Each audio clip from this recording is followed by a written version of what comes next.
She had spent too long looking out windows. King's Landing always smelled of rot to her, perfume and piss, and something burnt beneath all the gold. Sansa Stark used to stand by the windows of the Red Keep and imagine home. Snow-covered roofs, the godswood her mother's hands, her father's voice, all gone now, and yet she waited for Tyrion to find some moment of courage to free her, waited for Baelish to arrive like the whispering shadow he always was, full of promises dipped in poison, waited for someone to see her, someone to help her. But tonight, as the moon hung low and cruel above the tower, something shifted. She didn't know if it was because she overheard Cersei laughing about her.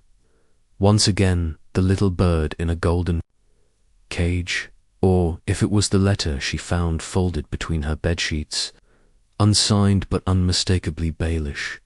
Your beauty will always be your shield, but a shield is not a sword. She didn't need more riddles. Not from Tyrion, who was kind but cautious. Not from Baelish, who loved himself more than any woman. Not from Varys, who played games with lives like chess pieces. She wasn't a piece anymore. She was going to be the player. That night, while the city slept under the illusion of peace, Sansa Stark packed what little she had. Not much, a pair of plain dresses, a hidden blade Seer Dontos once gave her, and a few stolen coins from Baelish's last gift. She didn't tell Tyrion, not because she hated him. No, she didn't.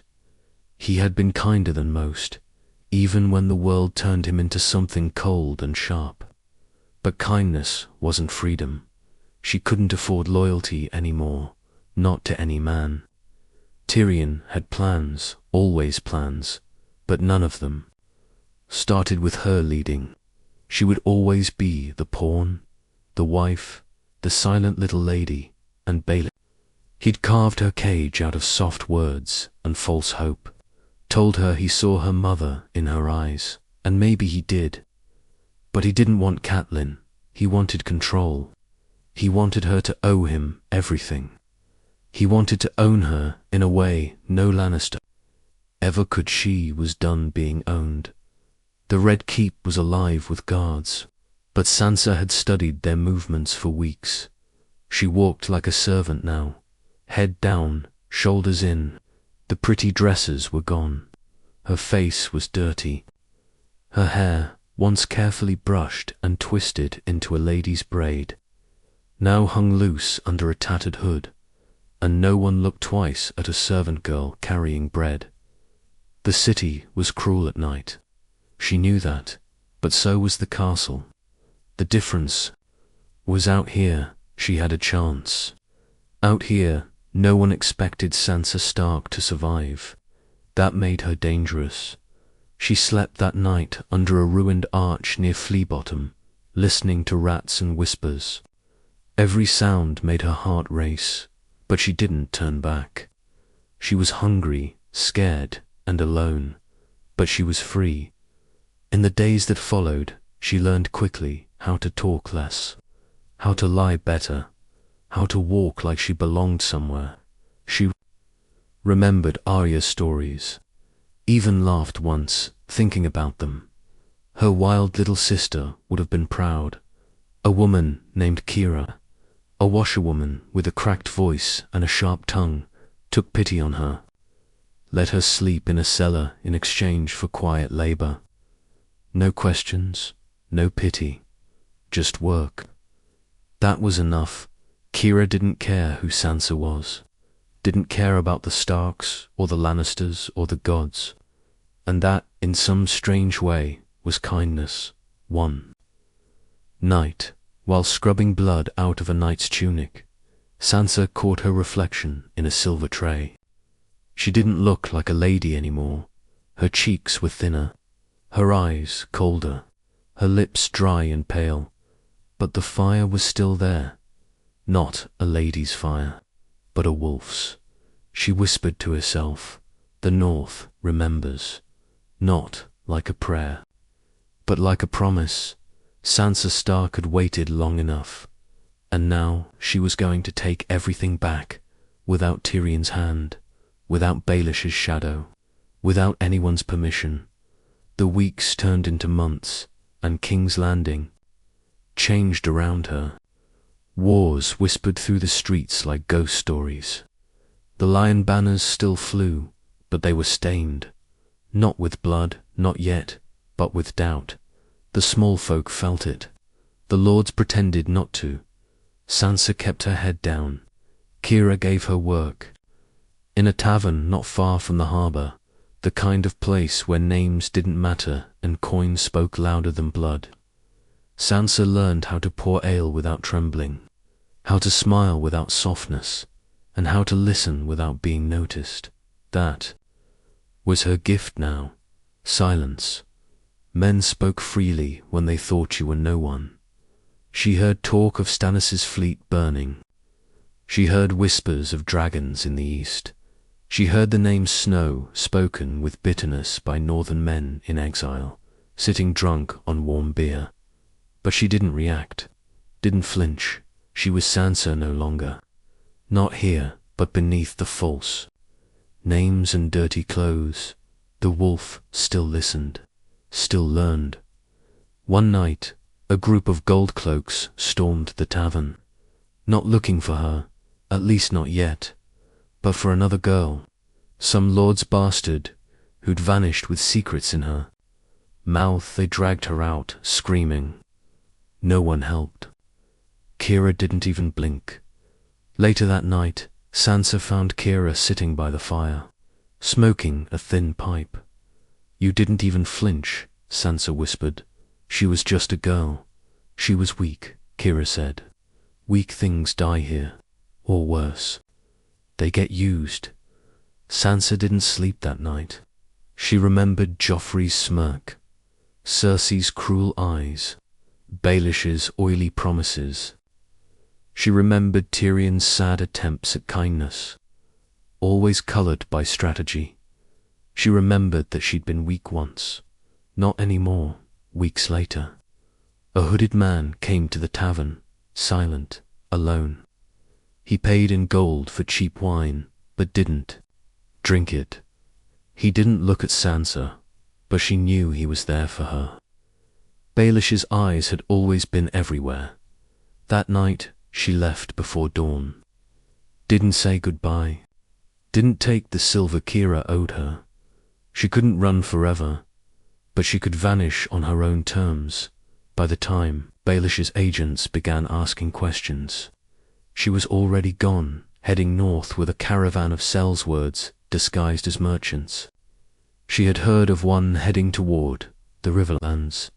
She offered to clean their pots and tend their wounds in exchange for a place on the cart. They laughed, but agreed. One tried to touch her. She put her knife to his wrist so fast he bled before he even saw her move. The others didn't try anything after that. On the road, she learned how to use a blade the real way, not the ceremonial stabs of noble girls, but the ugly, dirty kind of fighting. She sparred with the youngest of the sellswords, a man with a broken nose and kind eyes named Tom. He didn't ask her name. "You're not like the others," he said once. "I was," she replied. "Now I'm not." He never asked again. They passed burned villages, saw bodies hanging from trees, heard wolves howling at night. Sansa stayed silent, but her heart beat louder every time they crossed a northern crest. Home was getting closer, not the home she remembered. That one was gone, but maybe, just maybe, a new one waited.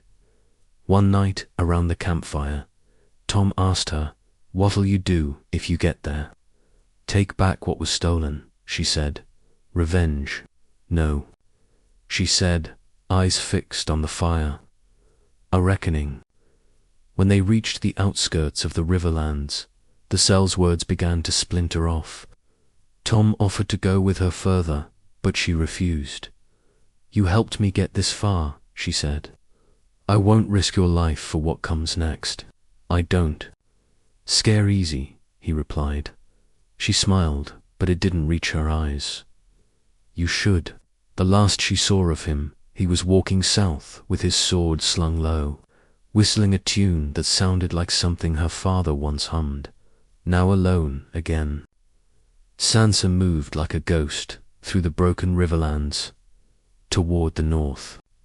Rumors swirled of the Boltons holding Winterfell, of the north bowing to flayed men.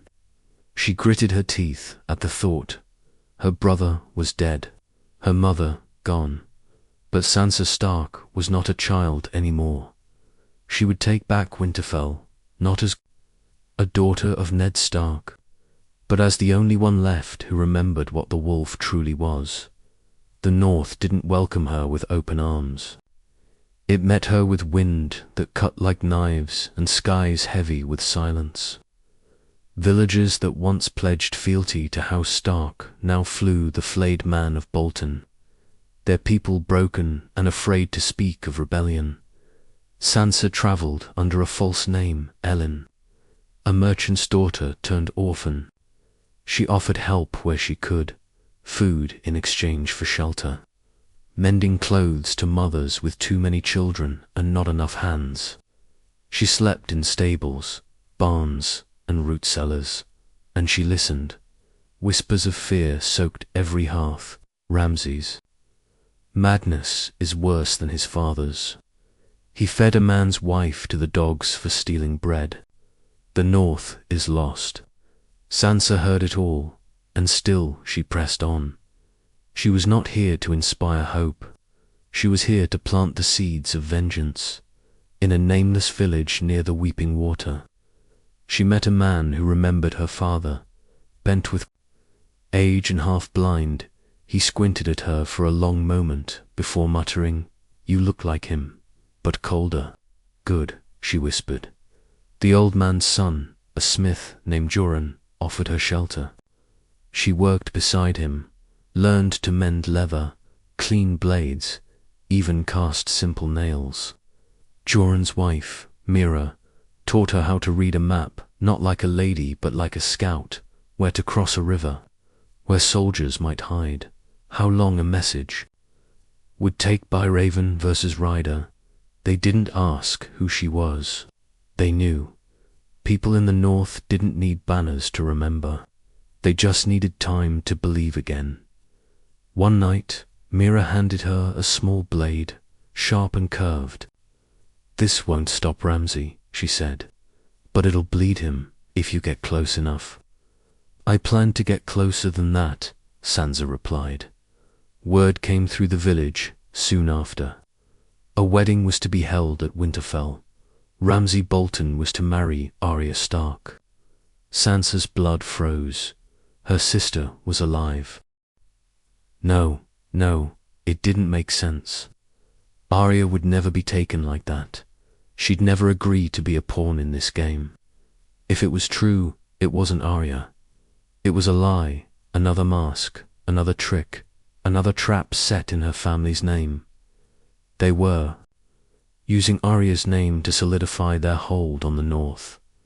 That was the moment the fire inside her roared into something larger. It wasn't enough to survive.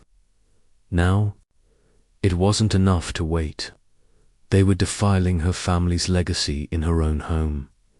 She couldn't let that stand. She thanked Joran and Mira, left in the dead of night, and headed for Winterfell. She travelled through forests, silent and dark, always avoiding the main roads. She knew Ramsay had patrols, sniffer dogs, scouts. She was cautious, always cautious, but the wolf in her bones was awake now. One evening, as snow began to fall heavy on the pines, she found an abandoned watchtower near the edge of the wolf's. Inside, she found something more valuable than gold. 3 deserters from the Bolton army hiding from Ramsay's punishment after a failed raid. They were starving, wounded, desperate. They threatened her at first, weakly, until she fed them. Then she told them who she was, not Ellen, not some orphan girl. I am Sansa, Stark of Winterfell, and I'm going to take back my home. You can join me, or I can leave you to rot here in the cold." One laughed, another cursed. The third, the oldest, stared at her like he'd seen a ghost. "You think the North will rise for you?" he asked. "No," she said. "I think they'll rise for what I remind them of." The oldest man, Dren, joined her that night. The other two followed days later. Sansa didn't care for their loyalty. She cared for what they could become: soldiers, messengers, sparks in a frozen land. Over the next few weeks, more came. Men who had once fought for the Starks. Men who had lost wives, daughters, brothers to Ramsay's cruelty.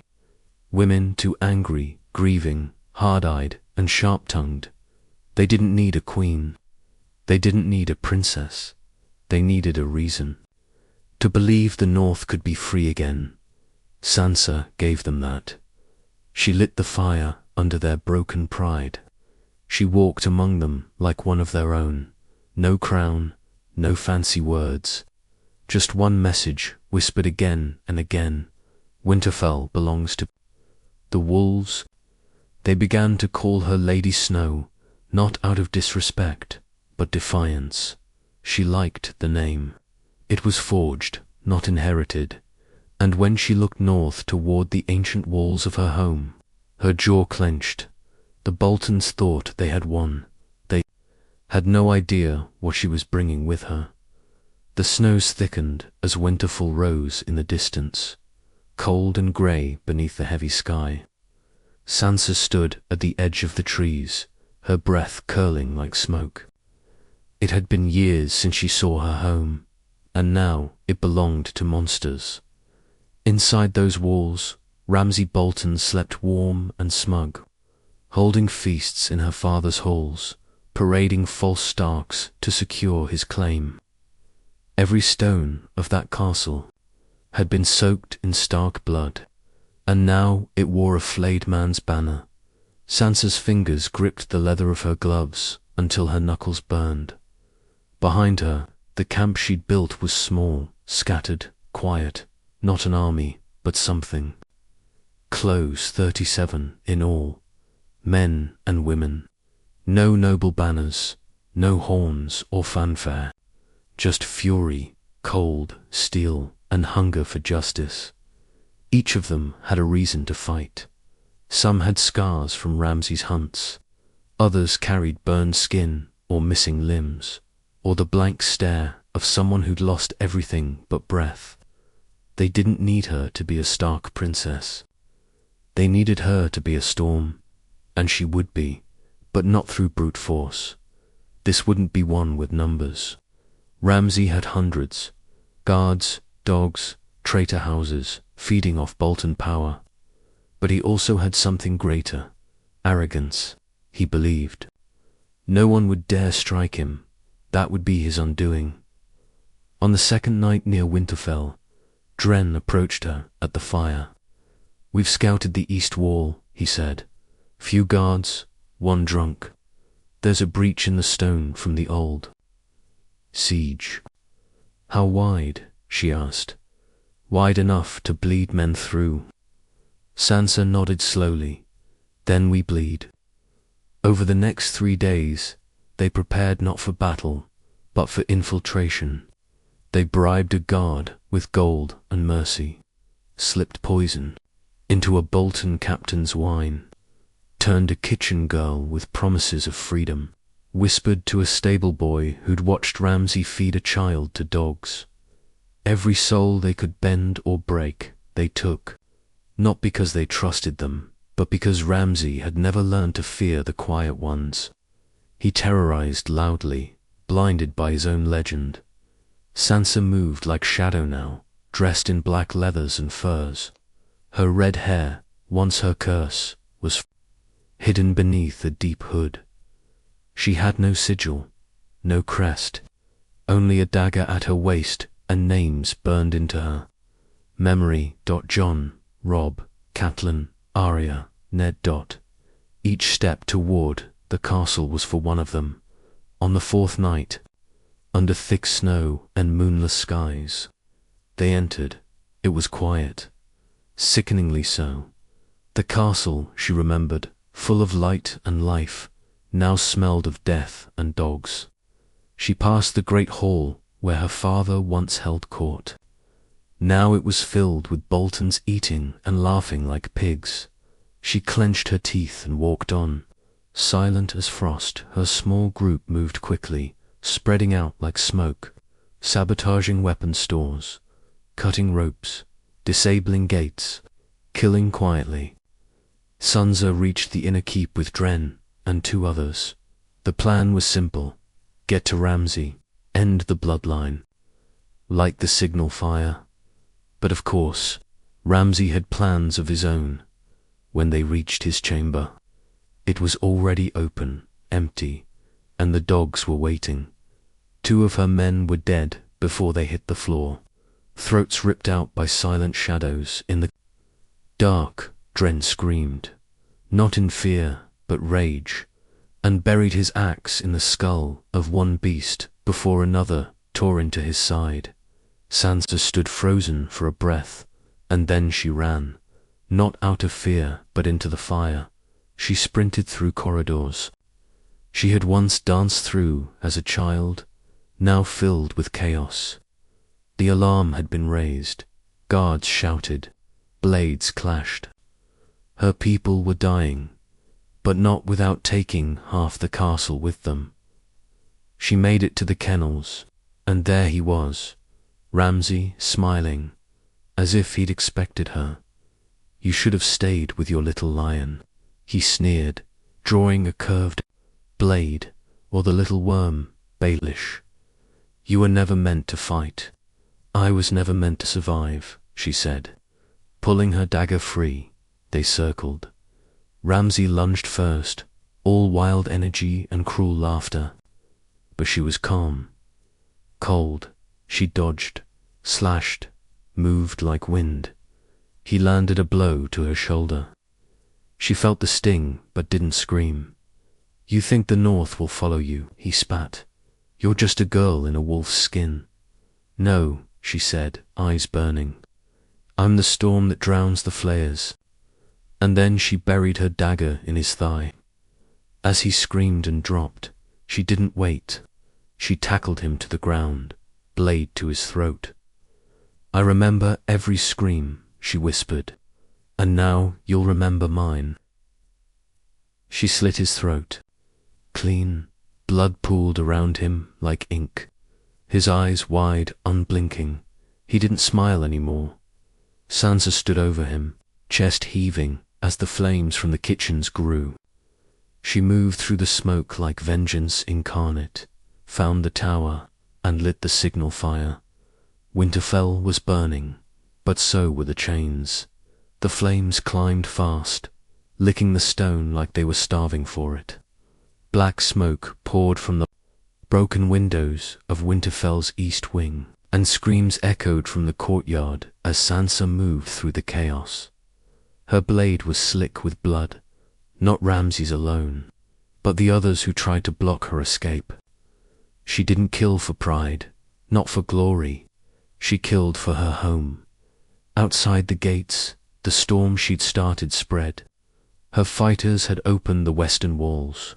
A flood of northerners, hungry for justice, poured in, farmers with rusted spears, hunters with sharpened axes, mothers with rage in their hearts. And they weren't following a king, they followed a Stark. They didn't know she was alive until that night, until they saw her rise from the flames like a shadow draped in wolfskin, standing on the battlements above the courtyard with her dagger dripping and her eyes glowing in the firelight. They saw her, and they remembered. The North remembers.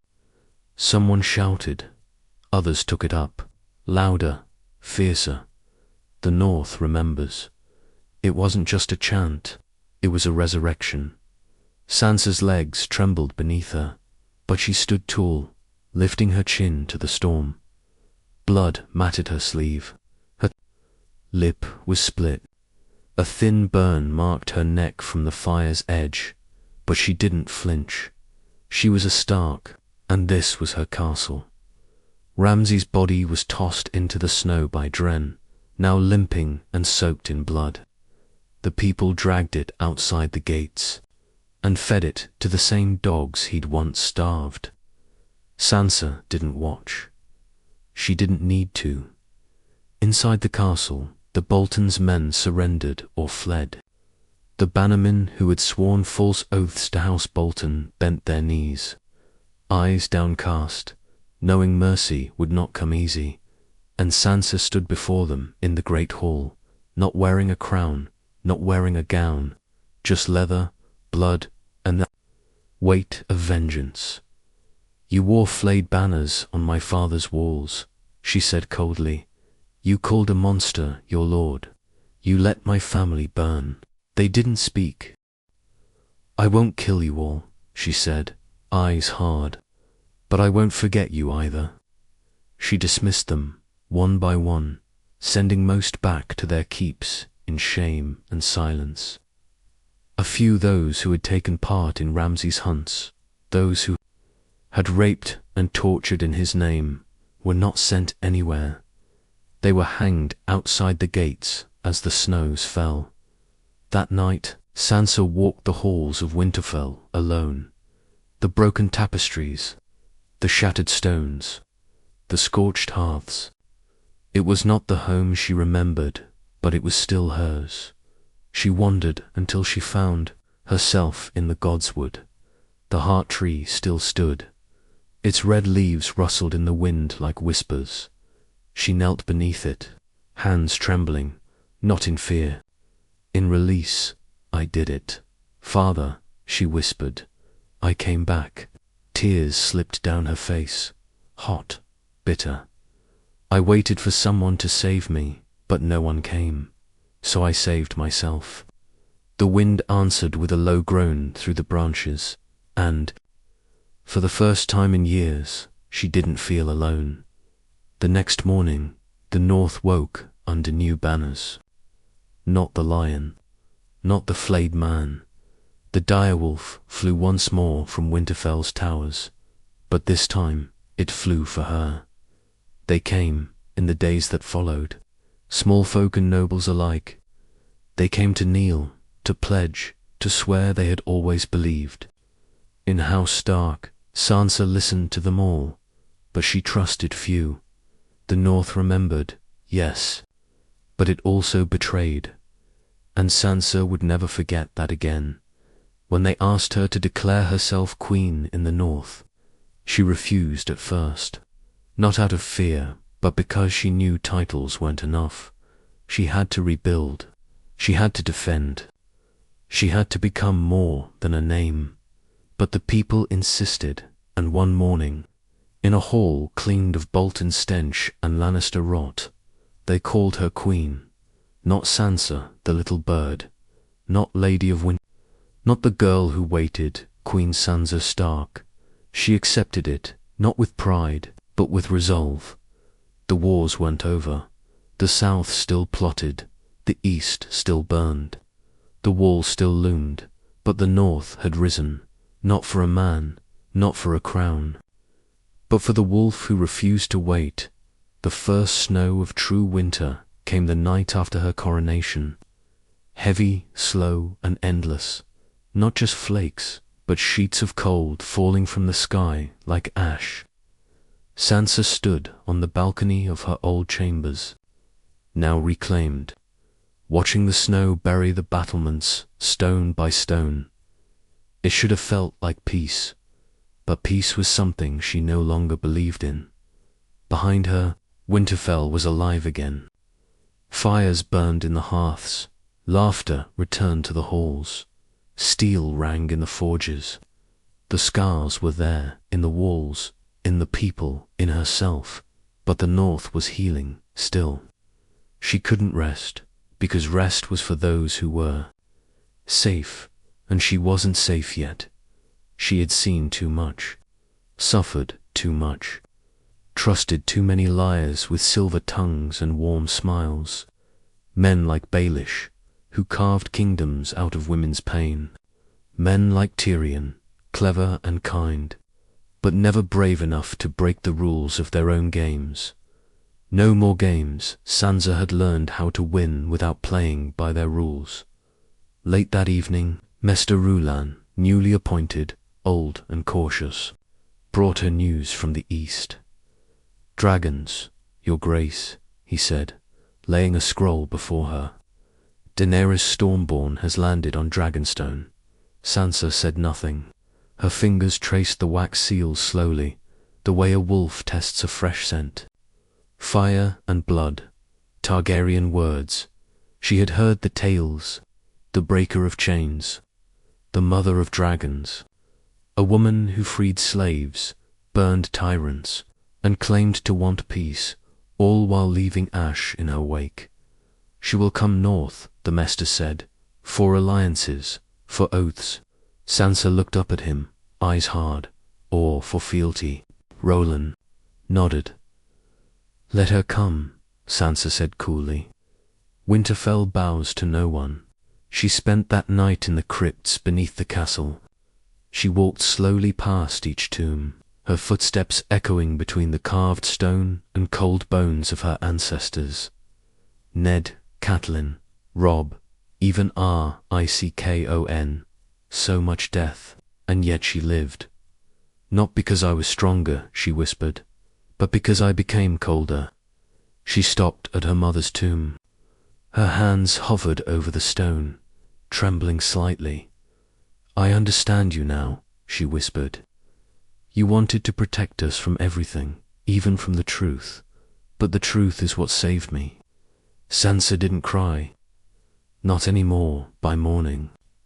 The ravens flew, letters written in her own hand, messages meant for only those who could be trusted. The Mormonts, the Glovers, the Karstarks, the Umbers. She would not let Winterfell stand alone again. Not while foreign queens sailed north. Not while Lannisters still whispered from their golden thrones. Not while men still thought. Her victory was an accident. She met with her war council in the old Solar. Fewer chairs now, fewer voices, but stronger ones. Dren, Mira, a young Mormont boy sent in place of Lady Lyanna, who had been killed by Bolton dogs, each loyal, each tested. "The Targaryen queen has dragons," Mira said, arms crossed, and fire. "She won't be easy to turn away." "She says she fights for the realm," Dren muttered. "But whose realm is it, really?" Sansa looked at them all. "We don't bend to saviors anymore. Not dragons, not lions, not whispers in the dark. And if she demands feel..." The young Mormont asked. Sansa's voice was quiet, but steady. "Then we remind her the north is not hers to take, not even by fire." That night, she stood in her father's study, looking over maps of the kingdom. Her fingers brushed over the wall, then Dragonstone, then King's Landing. So many battles left, and yet she felt no fear, only a cold clarity. She wasn't the little bird. Any more, she was the blade hidden beneath the snow. And when the south came calling, whether with banners or dragons, Sansa Stark would be ready, because the wolves of Winterfell did not kneel. And the girl who once waited for rescue had become the queen others feared to challenge. Word of her strength spread, faster than the snows. Some called her the Winter Queen. Others whispered the Red Wolf, for the blood she spilled reclaiming. But no matter the name, all agreed. Sansa Stark was no longer someone you overlooked by the end of that cold month. 3 southern lords sent envoys requesting alliance through marriage. Sansa laughed when the first one arrived, a pudgy knight, from the Reach, stinking of wine and perfume, claiming to offer her both his heart and his lands. She sent him back with a basket of salted pork and a letter that read, The North remembers. We do not forget who stayed silent when our people bled. More followed, each rejected, because she had learned something every woman in power must learn the hard way. Marriage is just another cage when men are holding the keys. If she were to wed again, and that was a sharp if, it would not be for banners or coin. It would be on her terms. Otherwise, the throne beside her would remain empty. Tyrion's raven came a week later. It was careful, measured, full of flowery respect and subtle offers of unity. I was always fond of you, Lady Stark. I'd hoped the world would one day be kind enough to let us speak as equals. She read the letter twice, then tossed it into the fire, not because she hated him, but because she didn't owe him anything. He had left her behind when King's Landing crumbled. He had chosen survival over risk, wisdom over action. She didn't blame him for that, but she hadn't survived by playing clever. She'd survived by becoming dangerous. The second raven came from the Dragon Queen. Daenerys, Targaryen.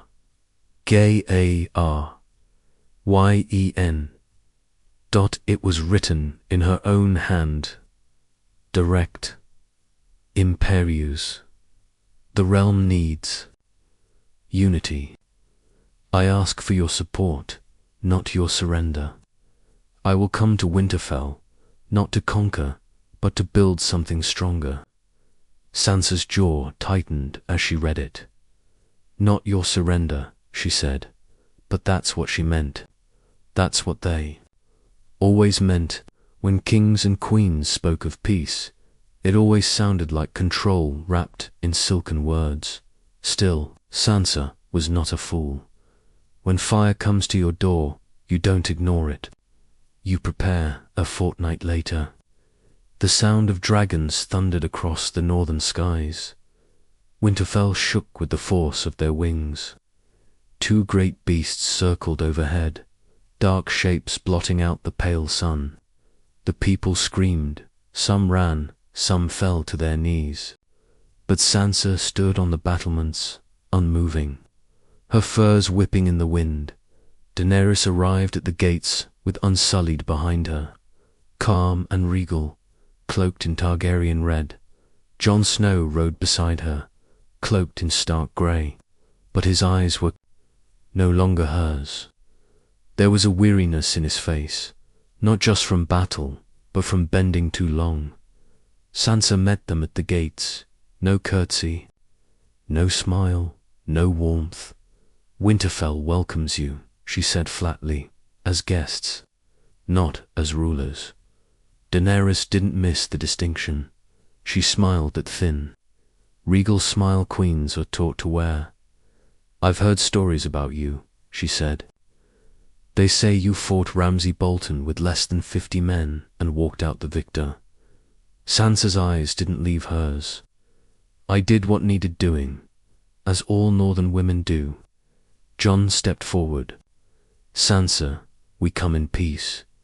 She looked at him, her brother, her blood. You come with dragons. The tension was thick enough to choke on. Daenerys spoke again. I don't want war. No, Sansa said, soft but sharp. You want loyalty. The Queen said nothing. That night, they dined in the great hall. 2 queens, 1 table, 1,000 unspoken words. Daenerys spoke of unity, of White Walkers, dead kings, and the wars to come. She spoke of destiny, prophecy, and fire. Sansa listened politely, nodded, drank wine, but inside, she was studying her, because Sansa had lived with monsters before. She knew how power smiled before it struck. And behind Daenerys's calm, behind her beauty and titles and dragons, there was something else. Desperation. The kind of desperation that makes fire hard to control. After the feast, Sansa walked alone through the snow, cloak trailing behind her. She stopped beneath the heart tree, where the red leaves whispered like old voices. Jon found her there. "You don't trust her," he said. "I trust she wants what she says," Sansa answered. "I just don't trust what she do to get it. She's not like the others, Sansa." She turned to him. "You said the same about Cersei once." Jon flinched. "I'm not your enemy," he said quietly. She stepped closer, looked into his tired, broken eyes. "I know," she whispered. "But if you choose her over the North, you might become one." She left him there in the snow, because now the game had begun. Dragons, queens, politics, wrapped in silken lies, and Sansa Stark, once the girl who waited, now stood at the center of it all, ready to fight the storm, or become it. The morning after the feast, Winterfell stirred early, cloaked in a silence heavier than the snow that blanketed its courtyards. Sansa awoke before the sun, already dressed before her handmaidens knocked. She didn't want ceremony. Not today, because today she would make her move. The night had told her everything she needed. She watched Daenerys talk, not just what she said, but what she avoided. The Queen spoke of peace but never of compromise, of alliances but not equals. And Jon, her Jon, was slipping further beneath her shadow. He didn't even see it.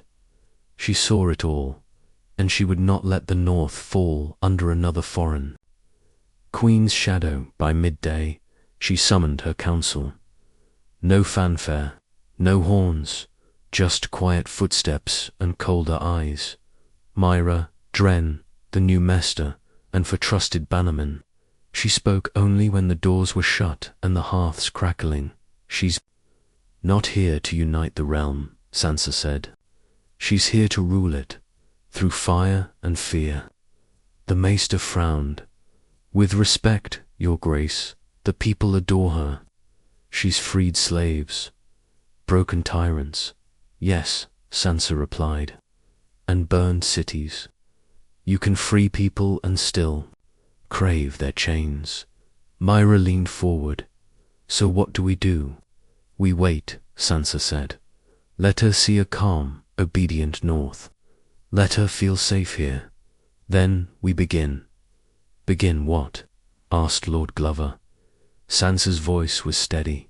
"To cut her roots before they take hold." Over the weeks that followed, she played her role to perfection.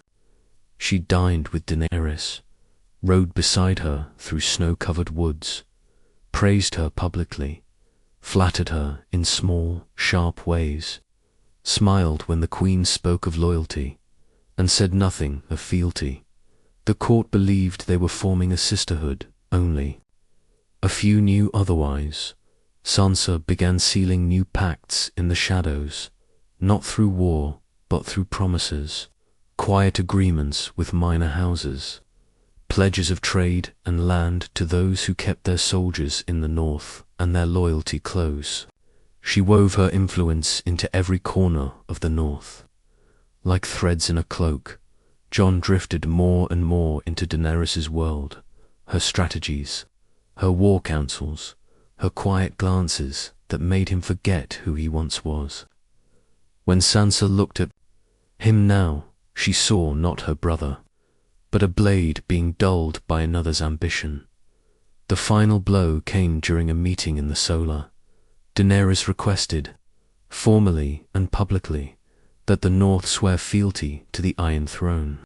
She softened the blow with titles, flattery, talk of shared victories. But the command was clear. Sansa looked her in the eyes and said, softly, "No." Gasps filled the room. Jon's expression cracked. Daenerys' face stiffened. "This is not defiance," Sansa continued. "It's survival. The North bled for every inch of its freedom. We will not surrender it. Not to a lion, not to a dragon, not even to you." Daenerys' voice trembled. I came here in peace. And peace is what I offered you, Sansa replied. But peace is not the same as submission. That night, Daenerys summoned Jon. No one knew what was said behind the thick doors of the Solar. But by morning, Jon was gone. He rode south with Daenerys and her army, her dragons soaring overhead. He didn't say goodbye. Winterfell stood still for days. After their departure, some feared war. Others wept for Jon, but Sansa remained unmoved. She stood on the walls, watching the dragons vanish into the grey sky, and said nothing. She knew she had made the right choice. A queen who burns cities cannot rule the north. A queen who sees defiance in every silence will never understand wolves. And a woman who waited her whole life for rescue now ruled the last kingdom that still remembered how to survive. Years passed. The South burned itself apart in politics and fire. Daenerys fell, just as Sansa knew she would. The throne she chased turned to ash. Jon disappeared into the far north, swallowed by snow and regret. But Winterfell thrived. The north remained whole, strong, free. Sansa ruled not with fear, but with quiet resolve. Crops returned. Trade flourished. Small folk stopped whispering about war and began naming their daughters after the queen who bled for them. Not for a crown, but for dignity. She rebuilt the castle stone by stone, not to forget the past, but to honor it. And every year, when the first snow fell, she walked the walls alone and whispered the names of those who never made. At home. Ned, Catelyn, Robb, Arya, Jon, even Tyrion. She remembered them all, but she never waited for anyone again, because, in the end, she had proven what no one believed, that the girl who was once a pawn could become the queen who never kneeled. Sansa Stark, the wolf who refused to wait.